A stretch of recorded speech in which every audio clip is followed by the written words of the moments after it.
Coco is a young girl in a world that has magic and witches, but unlike in the 1800s, witches are actually celebrated here because of the miracles they can perform, which is why Coco wants to become a witch someday. Coco is hanging laundry out to dry one day when she happens to spot a flying Pegasus carriage landing near the house. This is the first time she has ever seen one land so close by, so she runs downstairs to ask her mom if she can go have a look at it. However, as she opens the main door, she accidentally bumps into a man standing there. She apologizes, but he says it's fine since it was kind of his own fault for standing in front of a doorway to begin with. Coco then looks up and notices that there is a group of ladies looking through the store's fabric collection, and she assumes they must be the ones who arrived in the carriage a moment ago. She then looks at the man, but he can already tell what she's going to ask, so he clarifies that he's not part of their group. The ladies are amazed by the selection of fabrics available here because it's even better than what they usually get at the castle town, so they intend to buy a lot at once, which leaves Coco's mother really busy. She asks Coco to help out a little, and Coco is more than happy to do so. But first, she goes up to her mom and asks if she can go see the Pegasus carriage outside after she's done. Her mom doesn't like the idea of Coco messing with the Pegasus that belonged to her customers, but since Coco is asking so nicely, she agrees to let her go, but only after she's done helping. Coco is excited to hear that and runs over to the man to take his order.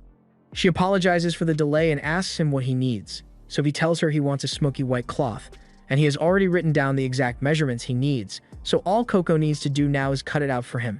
Coco goes to find the color of material the man is looking for, and after getting it, she marks out the measurements with some chalk and begins cutting. However, once she's done, she notices the man staring intently at her work, which catches her off guard, but he's just fascinated by how precise Coco's movements were, and he says that craftsmanship as good as this feels like magic to him.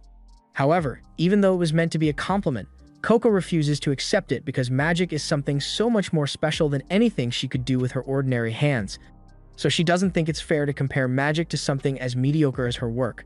The man can tell that Coco really likes magic, so he asks her if there's a specific reason she is so fascinated by it, and Coco explains that when she was little, she went to a festival at the castle, and while she was there, she ended up meeting a witch who was wearing a mask.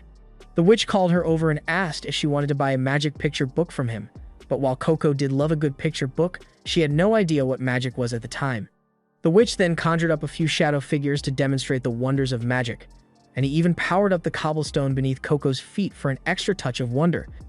And seeing all this convinced Coco that magic was the best thing in the world. She eagerly bought the book and ran back to her mom to tell her all about it, and Coco's mom is convinced that Coco just fell for a scam of some kind. But as long as she's happy, that's all that matters. Coco then tells her mom that she wants to become a witch in the future, but her mom gives her a reality check and tells her there's no way she can become one. Coco is disappointed to hear that and asks why, so her mom explains to her that only those who are born with magical power can become witches, so ordinary people like them don't have what it takes to become witches. Since that day, Coco's dream of becoming a witch was crushed, but she is still quite fond of watching magic being used, even if she knows she will never be able to do it herself. The man is intrigued, so he asks Coco if she can tell him a little more about the witch she met. But just then, they all hear a loud crash coming from the direction of the Pegasus carriage, so Coco is worried that something bad might have happened to it. She rushes out to see for herself, and sure enough, the Pegasus carriage has been flipped over somehow, and the ones responsible are these two. They are Coco's friends, and they had seen the carriage outside, so they went to take a look, but while they were doing so, one of the boys bumped his head against the underside of the carriage, accidentally destroying the magic disc that allowed it to fly in the first place. Coco's mother grabs the boys and forces them to apologize to the ladies for what happened, but the ladies are still upset because they can't get home without the carriage, and it was a gift from their father. Coco's mom doesn't know what to do since there's no way she can afford to pay for a replacement. But just then, after inspecting the carriage, the man tells everyone he thinks he can fix it. The ladies are skeptical at first because this carriage was handcrafted with flying magic from a witch, so there's no way some random guy would be able to fix it. But that's when the man reveals that his name is Kaifri, and he is indeed a witch. The ladies are all overjoyed when they find out that Kaifri is a witch, especially Coco, and they all thank him for his help. But Kaifri does mention that there's a bit of a problem. He says he isn't comfortable performing the magic out in the open, so he asks if there's somewhere private he could go instead, and Coco immediately speaks up to invite him to use the house's workshop. After all, this might be her only chance to witness a witch casting a spell firsthand, but that plan doesn't exactly work out for her since, as soon as Kaifri gets to the workshop, He tells Coco to stand, watch outside, and not let anyone enter under any circumstances. That really puts a damper on her plan to learn magic from Quaifree since he clearly doesn't want anyone watching him. But rules like that only work on people who are willing to listen, and Coco's friends might as well be deaf in that regard because they immediately try to sneak around the house and onto the roof so they can spy on Quaifree's spellcasting. Coco follows them and tries to get them to come down, but then she realizes that she still really wants to see the magic as well, so she climbs onto the roof and asks the boys to move over. They then open the window, expecting to get a first-class view of the magical process, but to their disappointment, Quaifree is really thorough, so he closes all the curtains before he begins. And there's no way they can open them without him noticing, so they all give up and head back down. Coco is about to leave as well, but just then she remembers that she left the roof hatch open earlier when she was hanging the laundry out to dry, so she climbs up onto the roof and enters the house through the hatch. She then peers into the workshop through a crack in the wall boards, and she can now clearly see what Quaifree is up to. All this time, she had thought spells were cast with words or actions, but from what she can see, Quaifree is actually only drawing on the disc. That must mean that the stick she got with the magic book all those years ago wasn't meant to be a wand, but rather a pen. And if learning to draw the spells is really all it takes to use magic, then maybe there's still hope for her to become a witch. Quaifree eventually finishes drawing the spell, and seeing this, Coco panics because if he heads outside and doesn't see her by the door, then he will know she was spying on him. Sure enough, Quaifree heads out to go talk to Coco, but by the time he gets there, Coco has already made it back, although she's extremely dirty and out of breath from all the running she had to do. After that, Quaifree puts the magic disc back in the carriage, so the noble ladies are able to take off and return home without any issues. And later on, Quaifree leaves as well, so Coco and her mom wave as he walks away. Coco's mom is honestly relieved because, considering how much Coco loves magic, she was fully convinced that Coco would say she wanted to leave with Quaifree, and she wouldn't know what to do with herself if Coco left her behind. Coco hugs her mom and tells her she doesn't need to worry because she would never leave her, and her mom is really happy to hear that, so she suggests they should head back inside and get dinner started. Coco and her mom have a nice and cozy meal together, and after washing up, Coco heads off to go to bed, but she doesn't actually plan to get any sleep tonight. She sets her candle by her bedside and takes out the wand that came with her magic book. Now that she knows it's supposed to be a pen, she realizes that there's a cap on one end of it, and the other end with the orb is a container for the pen's ink. Additionally, all the pictures and diagrams in the book must be the drawings that are needed to cast spells, so Coco decides to practice copying some of them down on a sheet of paper.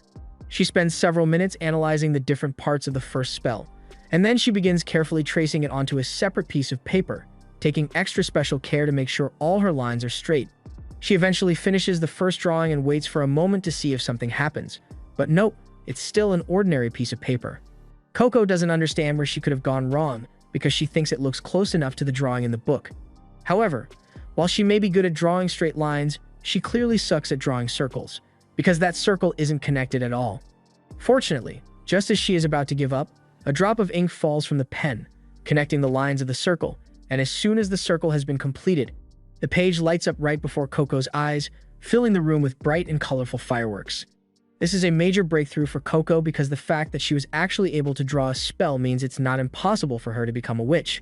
However, she can't go telling anyone about her discovery because Quaifree seemed very insistent about not wanting anyone to see him cast his spell, so if he finds out that she saw him, he might be mad. For now, Coco decides to continue practicing with more magic circles, and out in the forest, Quaifree is camping out with a fire spell going to keep himself warm.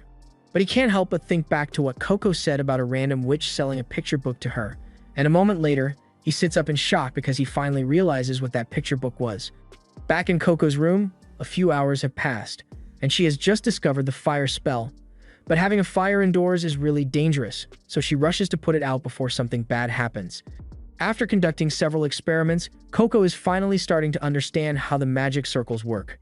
The bigger the circle is, the stronger its effect will be, and said effect lasts a lot longer if the circle is drawn perfectly. That said, keeping the drawing neat while increasing the size is a bit of a challenge for her, especially with the more complicated ones, so it will probably take a lot of practice before she gets as good as Quaifree is. Just then, Coco comes up with the brilliant idea of tracing the magic circle directly from the book to make it easier to draw, and sure enough, with this method, she perfectly replicates one of the most complicated spells in the book. Just as she finishes tracing the spell and it begins to light up, Quaifree appears behind her and drags her out the window as he yells in her face, asking what spell she just used. Coco tells him she doesn't know because she was just tracing a new one from the book, but as they look back at the house, it is slowly being covered in a thick layer of crystals. Coco's mother had heard all the commotion and came out to see what was going on, but she couldn't see the crystal forming behind her in time, and before she could escape, her foot made contact, and just like that, Coco's mother is caught.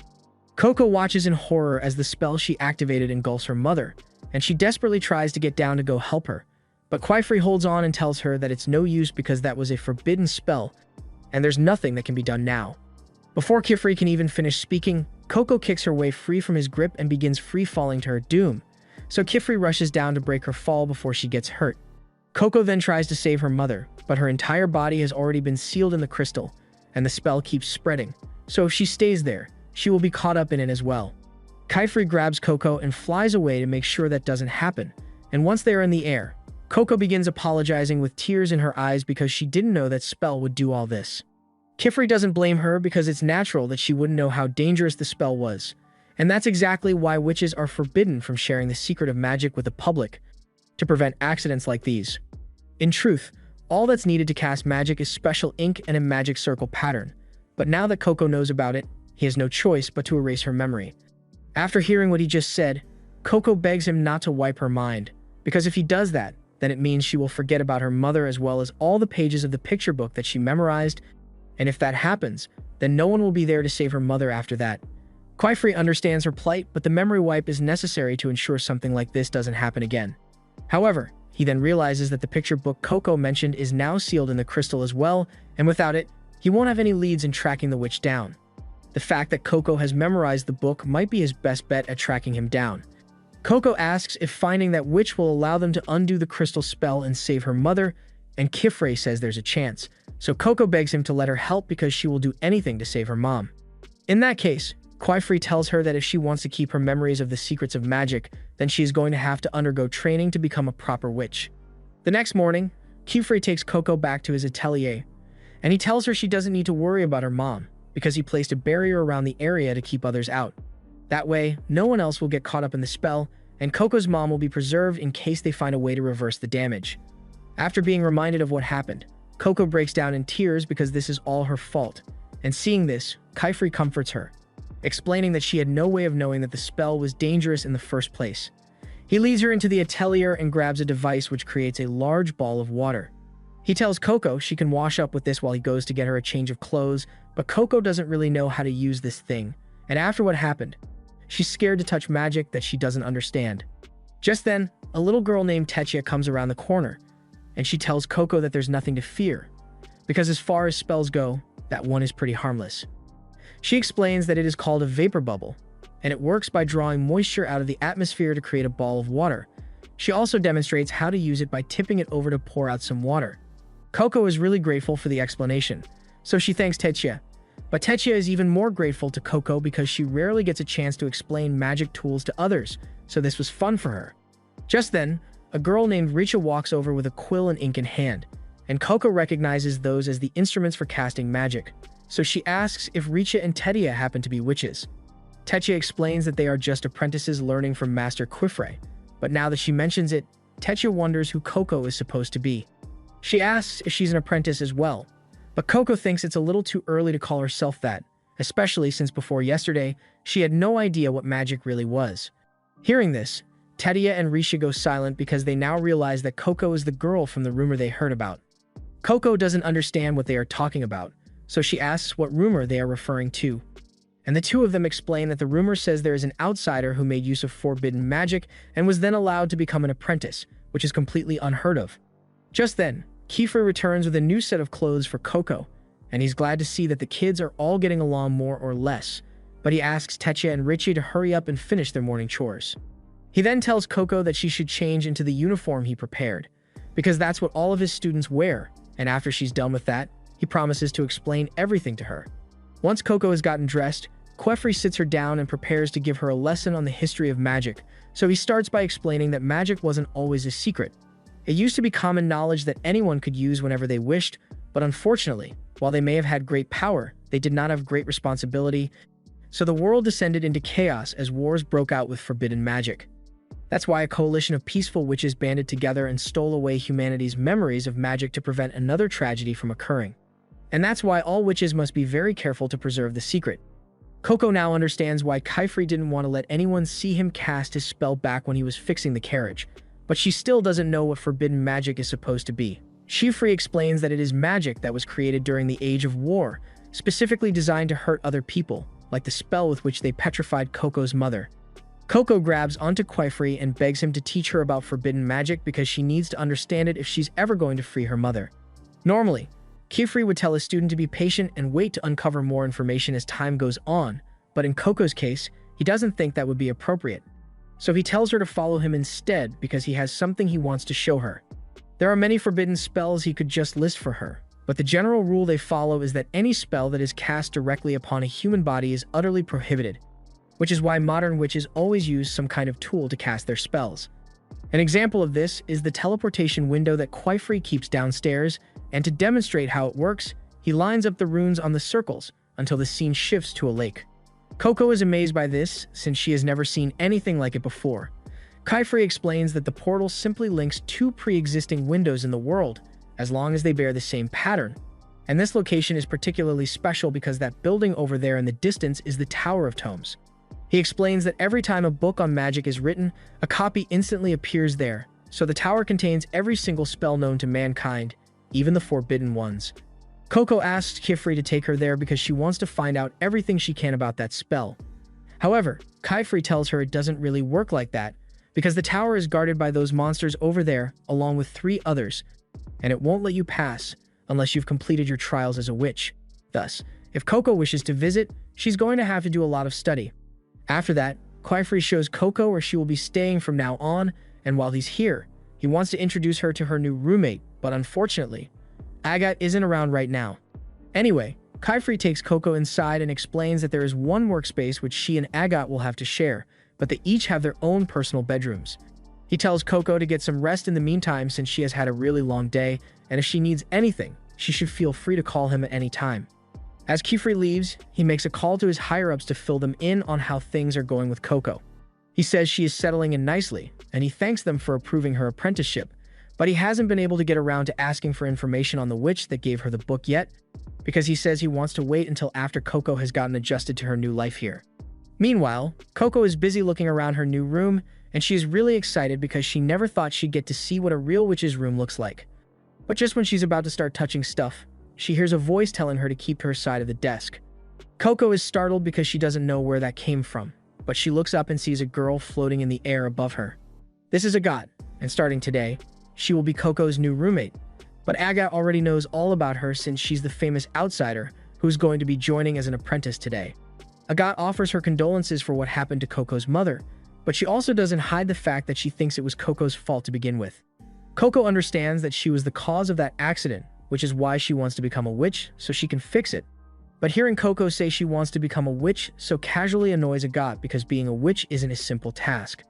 It takes hours and hours of drawing spells each and every day, just so you can pass the trial and become a mage. And personally, Agat doesn't think an outsider like Coco has what it takes to become a witch. Coco admits that she's not sure if she will make a good witch or not, but she is going to at least try, and Agat responds by telling her that she's going to have to prove herself then. She says training will start tomorrow, but for now, it's time for dinner, so Tedia and Riche come to call Coco down to eat. A little while later, everyone gathers at the dinner table to eat, but Agat says she won't be joining them, so she's eating in her room right now. Kaifri doesn't intend to force her to come out, but he does wish that Agat would spend a little more quality time with the rest of them. Anyway, he says they had better start eating before the food gets cold, so Coco takes a bite of the bread, and she is surprised by how soft and tasty it is. Tedia tells her that all the food they eat is made by Kaifri, and he is a really good cook, so they enjoy wonderful meals like this every day. Later on, Coco settles into bed for her first night as a witch apprentice, but even though this is a dream come true for her, she can't feel happy about it after losing her mother. The next day, Coco wakes up bright and early to begin studying because she needs to prepare to pass those trials, but that's going to be a little difficult considering the fact that she doesn't even know what the trials are to begin with. Just then, Kaifri appears behind Coco, and he tells her that there's a lot about magic she won't be able to learn by simply reading a book, which is why it is best to learn by getting some real-world practice. And for that very reason, He has brought her the basic starter kit that every young witch needs to cast a spell. Coco is a bit hesitant to attempt to use magic again because she's worried that something might go wrong like last time, but she needs to get over it since she can't save her mother unless she masters magic, so she asks Hugh Frey to begin teaching her because she's ready to learn.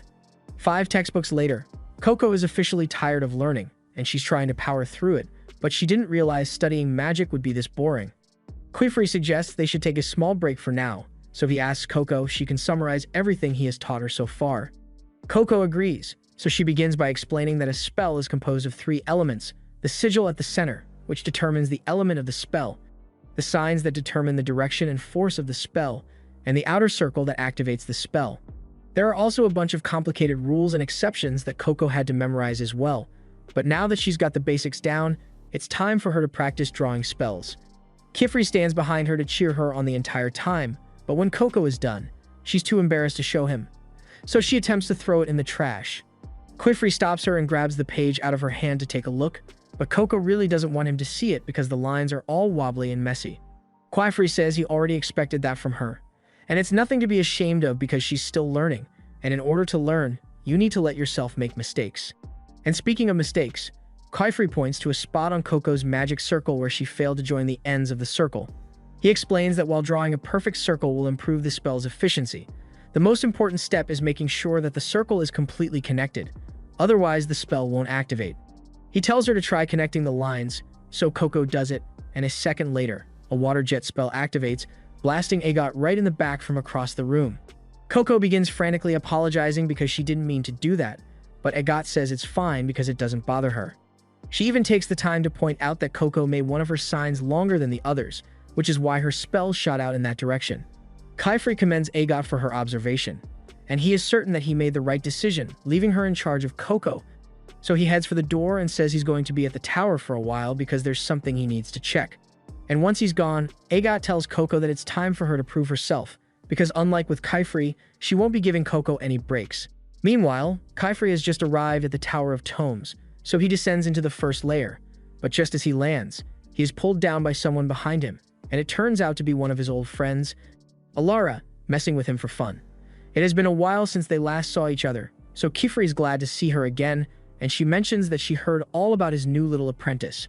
She asks if he thinks she will be able to lead them to the brimmed caps, since it has been over 4 years since anyone has used forbidden magic, but Quifrey says that wasn't the only reason he chose to take Coco as an apprentice, and technically, Coco isn't even officially his apprentice yet because she hasn't completed her first test yet. After all, the tests are held at the Darda Range, and at this time of year, the elevation there is going to be at its highest point. So Quifrey says it would be way too dangerous for a new apprentice since she could get herself killed. Meanwhile, back at the Atelier, Agot has just set the portal to connect to the Darda Range, and she plans to send Coco there to practice. Coco is a little hesitant since this doesn't seem like the kind of thing they should be doing while Quifrey is away, but Agot tells her to stop being such a baby because she's going to have to complete this test eventually if she wants to be an apprentice, and personally, Agot managed to do it back when she was only 10 years old. The first test is called Consent of the Crown, and basically, Coco is going to be given 3 items which she must use to reach the summit of the range and pick one of the flowers there all by herself. Agot hands her a magic guidance orb to lead her towards the summit, and a vapor bubble to use for drinking water, and considering the fact that Coco is a novice, those items are probably all she knows how to use. She's about to send Coco off on her test, but before she does, Coco speaks up and asks if she could have a pair of shoes like Agot. She is technically allowed to bring one more item with her, so she was hoping she'd get to try flying like she saw Quifrey and Agot do. She apologizes if something like that is too much to ask for as a newbie, and normally, earning a pair of shoes like that takes a long time, but Agot actually concedes and offers to let Coco borrow her own shoes. However, that's the only nice thing she's going to be doing for Coco, so she shoves her through the portal, and just before it closes, she mentions that if Coco fails this test, then she will automatically be disqualified as an apprentice and be required to leave the atelier for good. Coco is terrified after being left in an unfamiliar forest all alone, but she needs to do her best to pass this test, so she gets up and prepares to make her way through it. The guidance orb seems to work by pointing in the direction that she needs to go, so Coco starts following its lead, but walking through a forest alone is really hard. She eventually manages to make it out into the plains, but she is left utterly shocked by what she sees because large chunks of land are floating in the air, and the guidance orb is pointing into the sky. She takes a seat on one of the logs and starts thinking about what she's going to do next because she had no idea her destination would be floating several hundred meters in the air, and she has no idea how she's going to get up there. But just then, she remembers that she borrowed Agat's flying shoes, and these are perfect for this situation. She jumps up and prepares to take off, but then she realizes that she doesn't actually know how to make the shoes work. She takes another break to spend some time examining the shoes, and from what she can see, each shoe has half of a casting seal drawn on it, so she assumes that it will activate if she joins them. She decides to test her theory, and the second she joins her feet together, she leaves the ground and begins floating midair. She is overjoyed by the fact that she finally figured out how to fly, but all that excitement causes her to get distracted, and moments later, she loses her balance and crashes into some nearby bushes. Meanwhile, down in the Great Hall, Kefre has just put in a request for a few items, and while he's waiting for his request to be processed, Alara mentions that he wouldn't have to put in a request each time if he simply lived here in the Great Hall like her and the others. After all, it has everything a mage could ever need, but Kefre happens to hate the Great Hall quite a bit, so he refuses to stay here any longer than necessary, no matter what she says. Alara agrees to drop the subject, and since he's heading back home, she reminds him to keep an eye on those apprentices of his because when kids are that age, they can get into all sorts of trouble if they are left on their own. Meanwhile, out in the plains, Coco is still trying to figure out how to fly, and so far, she has gotten the hang of floating off the ground slowly, so she decides to try going a little higher. But when she attempts to land on one of the floating rocks, she loses her balance and comes tumbling down. A fall from this height would definitely kill her, so Coco is freaking out trying to stabilize herself, but just before she falls to her doom, she manages to grab onto a hanging vine to save herself. She's hanging on for dear life when she suddenly spots this white worm thing, and it crawls right over her face, so she freaks out and ends up falling into the water below. After making it to dry land, Coco tries to clean up Agat's shoes because they've got mud all over them now, but as she's cleaning, she notices that one of the flight spells on the sole is gone now, meaning she must have wiped it off accidentally, so she's starting to panic. She remembers that she's still got her quill and ink, so she can just draw the spells back onto the shoes, but when she checks her bag, she is mortified to find out that her ink was ruined as well. And now she's really out of options. Back at the atelier, Tedia goes up to Agat and asks if she has seen Coco anywhere, because it's almost dinner time. Agat casually tells her that Coco is at the Darda Plains to complete her test, and Tedia is shocked to hear that because there's no way Coco is ready for that kind of test when she just got here yesterday. However, Agat reminds her that the rest of them completed that test before they were even allowed to join the atelier, and she doesn't think it's fair that Coco gets to train alongside her without putting in as much effort as she did, especially since she's an outsider. Even so, Tedia still doesn't think it's fair to put Coco's life in danger just because she's holding a grudge against her, but Agat says it's not that big of a deal. The Darda Plains are currently at their peak this time of year, so even with the flying shoes she borrowed, there's no way Coco could ever make it to the summit. She assumes Coco will give up soon once she realizes that it's impossible and return to the atelier, but she severely underestimated how determined Coco can be because she is currently sailing across the water in a boat she found, and she looks like she's got a plan.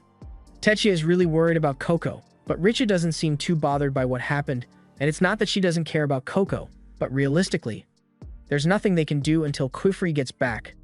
Meanwhile, Coco is still out in the boat, attempting to climb back onto one of the floating rocks, but no matter how much she tries, she can't reach it. She has also tried drawing the flight seals back onto the shoes with what was left of the ink, but that didn't work because the shoes are all wet, so the ink kept smudging off. Just then, Coco wonders if she could make it work if she drew the spells directly on her feet, but just as she was about to attempt it, she remembers that Kefre said drawing spells on a person is forbidden, and she doesn't know what will happen if she tries, so she decides against it. That said, she has absolutely no idea how she's going to accomplish her goal, so she's starting to believe that Agat was right about her not being good enough to be a witch. After all, the rest of them have been drawing spells since they were little kids, while Coco has never had any training of the sort, so she could never hope to compete against them. Just as Coco is about to give up, she is reminded of her time with her mother and how she used to teach her how to measure fabric with chalk, and while she never thought much of it, her skills were apparently good enough for Kefre to compliment her back then, so she might still be able to make this work. She heads out into the forest to find some rocks, and after tying a piece of cloth around one, she dips the end in some of the magic ink. She then takes her cape and begins drawing on it with the same precision she would when measuring fabric. And after spending the whole night drawing, Coco eventually creates a sigil which should work, even if it's not the most refined. Just as she's about to try it out, the white worm thing from yesterday wakes up, and after spending all night near Coco, it has really warmed up to her, so she decides to bring it along. Now all that's left for her to do is complete the casting ring, and the second she does, a heavy wind begins blowing through the sails, but it doesn't have the effect Coco was hoping for because instead of going up, the boat begins gliding over the water at high speeds. The speed is so extreme that the hull of the boat cracks under the strain, leaving Coco dangling for dear life from the sail. But fortunately, she manages to stabilize herself. And even though she didn't plan this, she technically is flying, so a win is a win. Now, all she needs to do is make it to the summit, so she angles the glider upwards to gain altitude, and once she has the flowers in her sights, she reaches out to grab one. It takes a few attempts because she keeps missing the mark, and she nearly crashes a few times, but she eventually manages to pull it off. Meanwhile, back at the atelier, Kaifree has just returned, and he is mortified when he learns that Coco was sent to Darda for the test even though she's not ready. Normally, interfering isn't allowed once the test has begun, but unlike other apprentice witches, Coco hasn't been around magic all her life like them, so she never should have taken on the tests so soon. He opens the portal and prepares to go rescue her, but at that moment, Coco is already walking back with the flower in hand. They are all surprised to see that Coco is alright and managed to complete the test, especially Agat, who fully expected her to fail miserably. Coco walks right up to Agat and shows her the flower, still fully convinced that Agat was just trying to help her learn faster. But seeing Coco succeed like this when she has only known about magic for one day, especially after Agat intentionally set her up to fail, makes Agat feel like a massive loser, so she walks off without saying a word. Kaifree would have to address that later, but for now, he walks up to Coco and warns her that it is incredibly dangerous to take on magic challenges before you are fully prepared, especially ones like this where she very easily could have ended up dead if she failed. He makes her promise never to do something reckless like that again, and Coco apologizes for it, but he's not really that mad about it. He just says it was unnecessary because he had already decided to accept Coco as his apprentice without the test, and to commemorate the occasion, he gives her the apprentice uniform he ordered, and Coco is overjoyed. But then her stomach starts growling because she hasn't had any food to eat since yesterday, so Tedia takes her upstairs to have some breakfast. Now that Coco is an official apprentice, Kaifree has her practice working with the 4 core sigils: water, earth, fire, and levitation. While Coco is in the middle of practicing, she accidentally connects the circle a little too early, resulting in an out-of-control fireball. Coco doesn't know what to do in this situation, so she starts to panic. But fortunately, Tedia saves her by dumping water onto the fire, and Coco is grateful for her help. Now that the danger has been dealt with, Tedia asks Coco what she was working on in the first place, and Coco explains that she wants to be able to draw a perfect levitation circle, so she was practicing by drawing fire sigils first, but it didn't go so well. Kaifree comes over to give Coco a blanket to dry off, and he warns her to be especially careful when working with sigils of fire since its formless nature makes it rather unpredictable if mistakes are made, and Coco promises to be more careful in the future. Tetia doesn't really understand why Coco is still trying to draw levitation sigils in the first place since she pretty much already mastered it while she was out in the Darda range. But while that may be true, she also ruined Agat's flight shoes out there. While she did manage to clean them up, she hasn't been able to draw the flight magic circle back on them because her lines are still all wobbly, and she can't return them to Agat until she has fixed them. Hearing that, Kaifree starts to wonder if the reason for Coco's wobbly lines might be the pen he gave her, because he pretty much just grabbed one from his collection at random for her, so she might have an easier time drawing spells if she picks out the pen herself. For that reason, he plans to take her to the magic stationery shop. Later on, Kaifree takes Coco and the other girls to Cal, the closest witch town to their atelier, and once they touch down, Coco is amazed by just how many witches there are here. Kaifree explains that this city was originally built by witches to stop the giant mole worms that were local to this area, and as it grew in size, more and more witches gathered here over time, turning it into the witch town that they see today. That's a fascinating story, but Coco isn't paying attention at all since she's still too mesmerized to take her eyes off the surrounding witches. And Agat is still really salty about Coco passing the test, so she doesn't want to be around her right now and tells Kaifree that she wants to go off on her own. Kaifree decides to let her go and just asks her to meet back up with them at the magic stationery shop, and once she's gone, he turns to Coco and asks her how things have been going with Agat lately, because from the looks of things, it's not great. Coco says she's not sure why Agat is so hostile towards her, but regardless, she hopes they can be friends someday. After that, Kaifree begins leading the group to the magic stationery shop, But Coco keeps getting distracted by all the creative ways that magic is being used here that she's starting to fall behind. So Tetia gets her attention and tells her to stick with the group because they wouldn't want to spend half the day looking for Coco if she got lost. Coco tries to stay focused, but then her attention gets drawn to a dark alleyway, and she is reminded of the alley where she was given that magic picture book, but just then. Tetia calls out to her again and asks her to hurry up before they get separated. They eventually make it to the stationery shop, and the first thing Coco notices is that there's a giant tree growing in the middle of the store, which she is amazed by since she has never seen anything like it before. Coco's reaction comes as a surprise to the shop owner since he has never seen an apprentice marvel at something as basic as silverwood. But Chufrey tells him he's going to have to cut Coco some slack since she's still pretty new to all this. Hearing that, the man realizes that Coco must be the girl from the rumors, who recently became an apprentice despite being an outsider, and considering that, it makes sense that she wouldn't know about silverwood. Coco has no idea who this man is, and she doesn't know what to call him. So she's at a loss for words, but Tetia informs her that his name is Nonoa, and he is the owner of this shop. Nonoa then goes on to say that he and his grandson made all of the components sold in this store, and he can even extract ink at different concentrations if needed. Coco is still pretty confused since she didn't even know the ink needed to be extracted in the first place, so Nonoa offers to show her how it's done. Coco excitedly follows Nonoa up the stairs, but as she is walking, she happens to come across Nonoa's grandson, Tartar, while he's in the middle of carving a pen, and she is mesmerized by how focused he looks while he works, but she soon snaps out of it and continues up the stairs. On the top floor, Nonoa grabs a dying branch from the silverwood tree and places it in a beaker to begin the extraction process. After a few moments, the water turns jet black, and Nonoa explains that silverwood is usually pure silver in color when it's alive and healthy, but it quickly turns black upon death, and in this state it becomes toxic to both people and the tree itself. However, when dead branches like these are boiled, they release a liquid called cruel, and after extracting the excess moisture from the liquid, you get a nice, concentrated beaker full of conjuring ink. Kaifrey then goes on to tell Coco that regular ink and conjuring ink are two very different things. Regular ink is usually made from the soot you get after burning wood, but conjuring ink is much more powerful because it's made from the silverwood tree's cruel, which is essentially its lifeblood. As such, the silverwood tree species is incredibly important to witches as a whole, because they are used to make both ink and wands. Upon hearing Nonoa mention wands, Coco gets excited, and Nonoa asks if that's the reason they came here today. Coco confirms that she came to get a new wand, so Nonoa pours out a small bottle of ink and tells Coco to go try out a couple of wands to find the one that suits her best. The girls then wander off around the store to start looking for a wand for Coco, but just as she's about to begin searching, she looks outside the window and sees that masked witch who sold her the magic picture book standing there. The second she realizes who he is, the witch runs away, and she chases after him in hopes of finding out the name of the spell that crystallized her mother. The other girls try to stop Coco from running off, but it's already too late for that, and there's no time for them to go get Kaifrey, because if Coco gets too far into the city on her own, then they might never find her.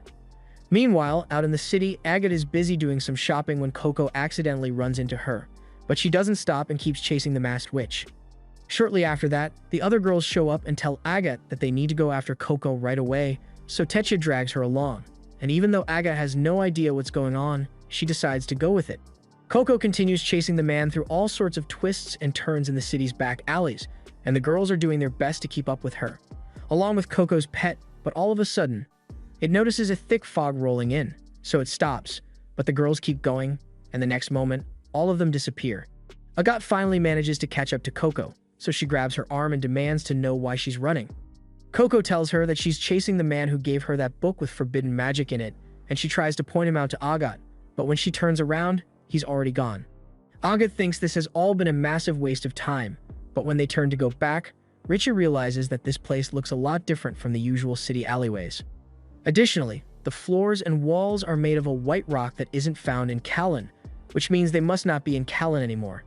Tetia doesn't understand how that could be possible since she's sure they didn't run through a teleportation gate on the way here, and there's no way they could have been teleported out of the city directly.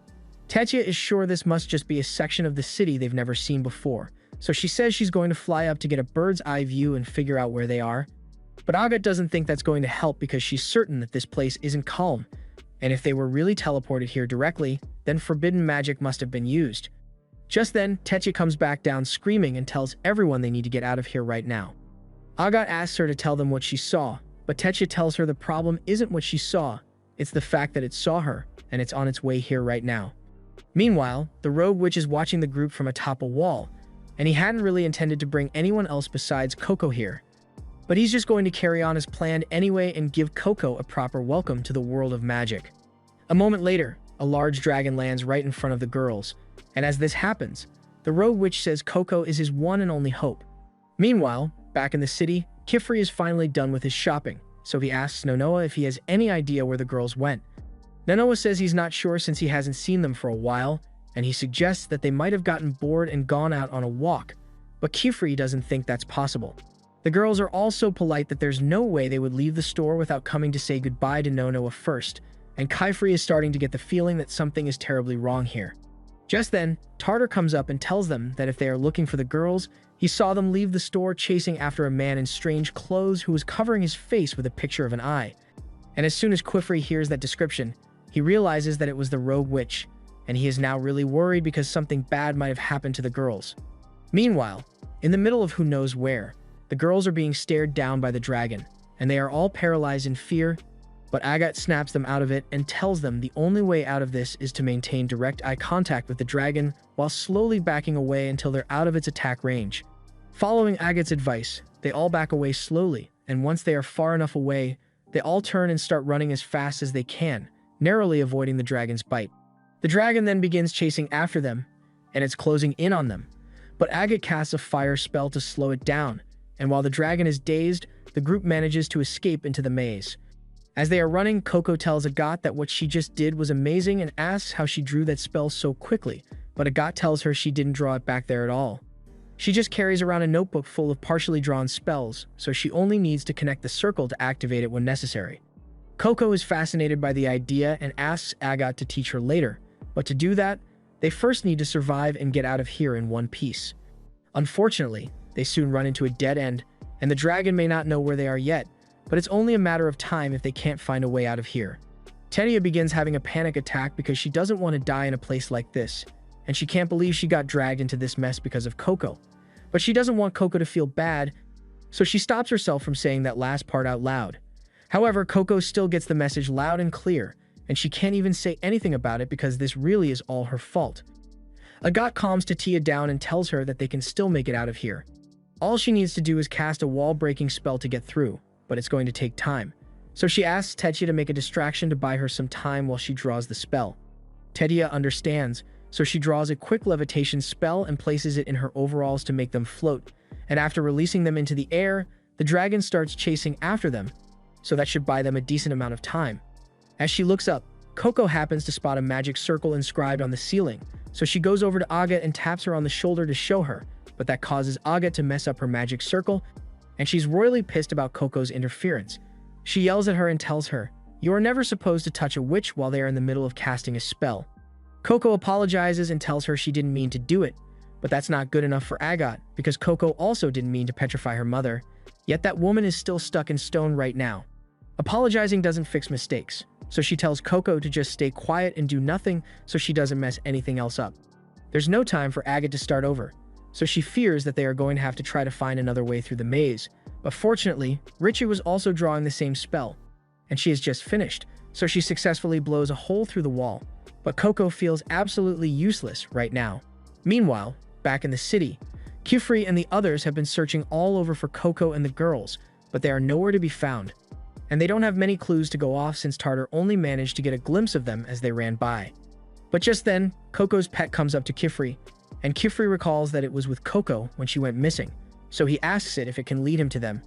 And the brush buddy starts running in the direction of where it last saw the girls, while Kifri follows close behind, praying that the girls are still safe. The dragon has caught on to Tetsuya's distraction now, and it's back to chasing the girls, but unfortunately, they haven't made much progress in their attempt to escape because they are right back at the point where they started. They don't have many other options now since the dragon might find them if they keep running. So Agat suggests they should find a place to lay low and hide for a while. They all eventually end up under an overpass, and Tetsuya is absolutely freaking out over the fact that she might actually die in here, and Coco tries to cheer her up a little, but there really isn't much of a bright side to look at when you're being hunted by a dragon, which is why Coco does the next best thing she can think of and gives Tetsuya her cloak. It may not be much, But Coco always feels more confident when she wears it because no matter how scared she may be, it reminds her that she at least looks like a witch on the outside. That's why she wants Tedia to have it, because if it helps her calm down even a little bit, at least then Coco wouldn't have been completely useless. Hearing Coco say that about herself, Tedia feels really bad, so she activates one of her spells which forms a fluffy ball around her and Coco, and inside, she apologizes to Coco for making her feel like this is all her fault. Coco tells her she has nothing to be sorry about since this genuinely is her fault, but still, Tedia hates the fact that she took her fear out on Coco when she's supposed to be the one protecting her since she has more experience. Coco doesn't want Tedia to feel bad, so she tells her she and the others have been doing a great job of protecting her. She also points out that this fluff ball thing is super comfortable, so she asks Tedia what spell it is. Tedia explains that this is one of her personal creations, and she came up with the idea because when she was younger, she used to dream about sleeping on the clouds, so she wanted to make that dream a reality. Granted, the spell still has a few kinks for her to work out, so it's not complete yet, but she hopes to submit it for approval as a general use spell someday. It may not be one of the most useful spells out there, but it's her dream, and Coco's dream is to become a witch and save her mother. Tedia tells her that neither of them should give up until they succeed. Just then, Agat pokes her head in, and she had heard the entire conversation, so she tells Tedia that there's nothing wrong with chasing her dreams, but if she really wants to create the feeling of sleeping on a cloud, then she's going to need to make this out of something more solid like cotton instead of actual clouds. But Tedia says that would ruin the whole point because it'd just be a regular mattress at that point. Tedia's spell aside, Agat tells them they have a more troublesome spell to worry about because it seems like there's a looping spell cast on this place that prevents them from leaving no matter how far they walk, and if they want to get out of here, they are going to need to find and destroy that seal first, but Agat hasn't got the foggiest clue on where to start looking. Just then, Coco speaks up and says she actually saw a magic seal on the roof a while ago, and after the others take a look as well, they all believe that must be the seal that's keeping them trapped in here. But with the dragon guarding it, they are going to have to find a way to take it out first. Agat begins preparing a few more fire spells to fight the dragon, but before she does, Coco stops her because she doesn't think that's going to work. The fire spell Agat used before definitely slowed the dragon down, but it didn't do much actual damage to it, and Agat has to admit that Coco has a point because dragons are naturally resistant to fire. She then asks Coco if she has any ideas on what kind of spell they should use to beat it instead, but Coco thinks fighting the dragon would be too risky, which is why she has a different plan in mind. She draws a diagram on the wall to show them her plan, and basically, she wants to use Tedia's spell to distract the dragon so they can get to the spell seal up there. After all, in a cold place like this, a reptile like the dragon is bound to want to go somewhere warm. Agat doesn't like the fact that the plan is basically to try and put the dragon to sleep, but as dumb as it sounds, it's technically possible, and both Tedia and Richie are already on board. The reason Coco came up with this plan is because Kufri told her that magic is something that is meant to make everyone happy, and if this works, then no one has to get hurt, and that philosophy strikes a chord with Agat. She also doesn't really have any other ideas in mind, so Tedia and Richie ask for her help because they have a much better chance of succeeding if they work together. Thus, Agat reluctantly agrees to work on Coco's plan with the others, and Coco is really happy to hear that. The first step to the plan is making Tedia's clouds solid enough to lie down on, but in this case, the user is going to be a dragon, so they are having a hard time thinking of what to make it out of. Tedia considers using shredded paper, but they've only got 4 small notepads with them, so Coco and Richie suggest they could use their clothes or their hair. Agat tells them that neither option would work since it's nowhere near enough for a dragon, and even if it were, would they really want to give up their clothes and hair for this? They realize that Agat has a point, so they start thinking of other materials they could use, and eventually, Agat comes up with the idea to use sand. Back when Richie drew the wall breaker spell, it turned the materials in the wall into fine sand, and fine sand is fairly soft when you lay down on it, so it should work. Agat begins working on a seal to make the sand as fine as possible, and once she's done, she shows it to Tedia, so she can start creating copies. Coco is surprised by how fast Richie is able to cast her spells, but small seals are her specialty. While Richie is busy with that, Agat asks Tedia to come up with a spell to gather as much sand in the center of the plaza, and Agat plans to work on a spell to keep everything contained. As she's walking away so she can get started, Coco calls over to her and asks if there's anything for her to do, and while Agat does think Coco's plan is good, Coco's spell drawing skills still aren't good enough for her to be trusted with a spell under high stakes, so to prevent any unfortunate accidents, Agat tells her to just stay put for now. Coco decides to listen to Agat and just sits in a corner while the others work, but a little while later, she gets bored and picks up one of Agat's trash spells, and when she takes a look at it, she is amazed by how perfect Agat's circle is. She really wants to find out how Agat does it, so she slowly walks over, making sure to stay far enough away so she doesn't mess up Agat's spell, and once she has a clear view, she sees that Agat uses a special technique to draw her circle. She traces the circle out in the air first, and then she follows that line all in one smooth motion, and the others seem to be doing the same thing as well. Coco had never really put much thought into how she drew her circles before, so she wants to try it out and takes out her pen to practice, which, considering how much she has messed up so far, might not be the best idea. Fortunately, nothing goes wrong, but later into the night, none of the others have managed to come up with any good spell ideas for how to create a cushion out of the sand. At such a large scale, a compression spell would make the sand too hard, but an air seal like the one Techia used wouldn't be strong enough to hold the dragon's weight, so they are all completely stumped. Just then, they notice a light coming from that direction, and that's when they see that Coco has just created a fireball.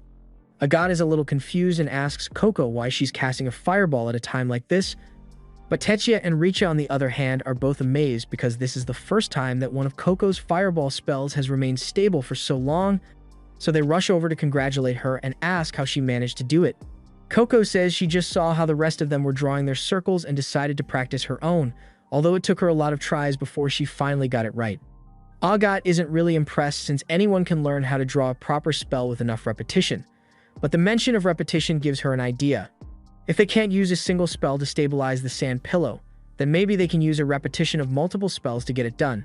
They spend the next few hours coordinating the spells they will use and the plan of attack, and once it's time to move, they split up into teams, with Coco and Techia going off to one side of the maze, and Agat and Richie heading off to the other side. Once they get to their designated locations, they begin drawing the various wall breaker spells needed to create the sand, as well as the stabilization spell, and once Coco and Techia are done, they give Agat and Richa the signal to let them know that they are ready to complete the circles. Both parties then draw the final line, resulting in a huge explosion as the floors turn to sand, and as they run to safety, they gradually complete the circles on the other spells they drew along the way, until there is a massive cloud of sand in the middle of the maze.